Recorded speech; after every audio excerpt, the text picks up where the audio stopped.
Hi, this is Paul Acevedo of Windows Phone Central, here with a video review of Mortar Melon, which I'm playing on my Lumia 1520.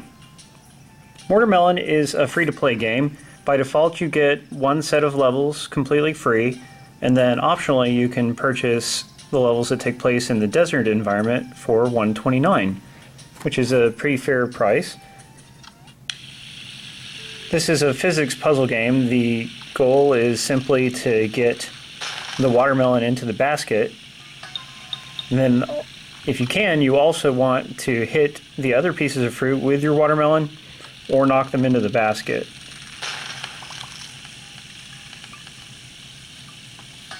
The game is pretty nice looking as far as art style and parallax scrolling goes. The actual frame rate seems to be less than 30 frames per second, which is not really acceptable for a physics game, I don't think. Games like this should be running at 60, not like sub 30. So the movement can be a little janky. I also find it a little too hard to fire shots softly.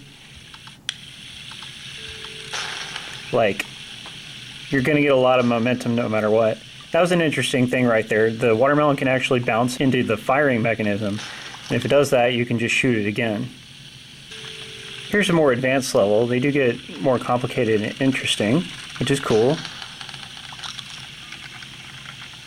So these locks here, you have to tap them in order to open them. And then you can also tap the bubbles that the fruit are floating in, which pops them. And so I got that okay, although I should have let the other fruit out before I did that.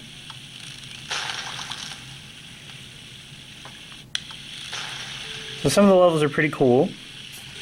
Another obstacle that you'll face is buzzsaws. And levels like this one can kind of show the limitation of not being able to control your firing strength as well as we probably should be able to. Buzzsaws and watermelons just don't mix. If you like physics puzzle games with the slingshotting mechanic like Angry Birds, etc., then probably you'll have fun with this. There are not a ton of levels. Even if you buy the second level pack, it's still a little bit of a smaller game, but it's an indie game, so it's kind of understandable.